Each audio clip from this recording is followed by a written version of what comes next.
یہ عجیب و غریب داستان ہے کہ باپ کہتا ہے بیٹا ہے قاتل، بیٹا کہتا ہے کہ باپ ہے قاتل۔ وہی قرآن والا قصہ ہے کہ یوم یفر المرء من اخیہ و امہ و ابیہ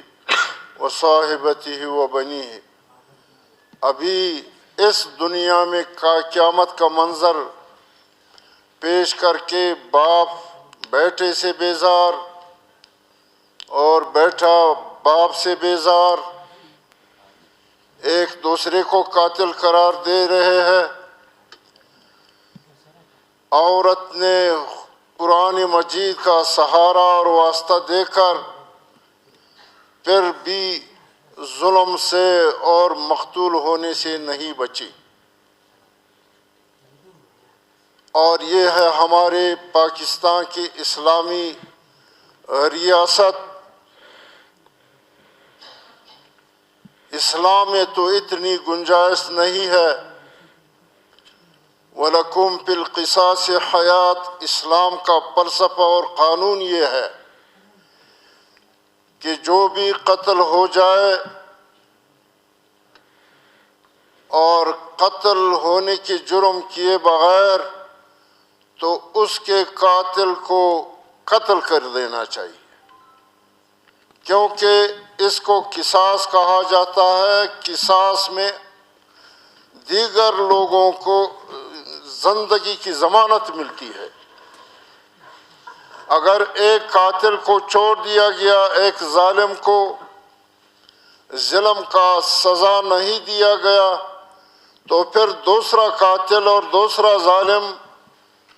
معاشرے کے دیگر افراد کے قتل میں پڑ جاتے ہیں۔ کیا ہمارے ایجنسیوں کو، ہمارے عدالت کو، ہمارے حکومت کو،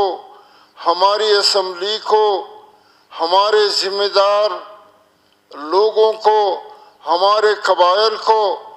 اس ریڈ زون کے وسط میں پڑے احتجاج کرنے والے اور جنازے نظر نہیں آ رہے؟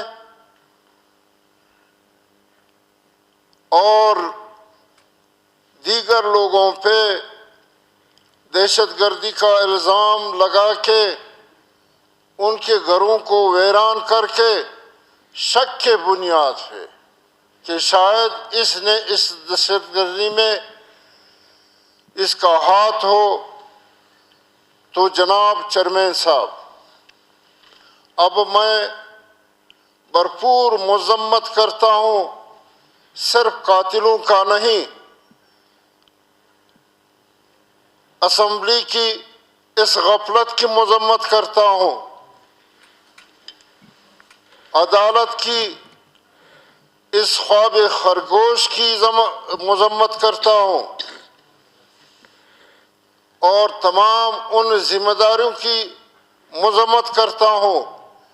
کہ 5 دنوں سے 5 جنازے پڑے ہیں اور اس کا قتل کس طریقے سے ہوا ہے، کتنے بہیمانہ طریقے سے، تو یہ ایک مسلمان کا فرض بنتا ہے، ورنہ ہم اس کو نہ جانتے ہیں، نہ وہ ہمارے علاقے سے ہے، نہ ہمارے برادری سے ہے۔ خدا کی قسم، اس فلور پہ بولنے سے مجھے شرم آتا ہے کہ یہ فلور اس قابل بھی ہے کہ اس سے کوئی گلہ کرے اور